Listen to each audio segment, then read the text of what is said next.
Well, the Utah governor replaces social media laws for youth as the state faces lawsuits. They now have to verify the ages of their users and disable certain features on accounts owned by Utah youths.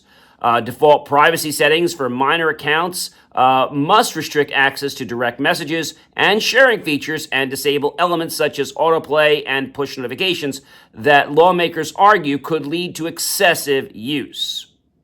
Let me know your thoughts about this. And is this going to be a benchmark that's going to be dominoing through the rest of the states? Because we all know that minors are starting to abuse technology. When I brought this out on a video post the other day, I had many people on TikTok try to take my head off saying that, kids need to learn. Yes, they need to learn, but I don't think they're going to learn on their own. We might need to put some safety systems in place.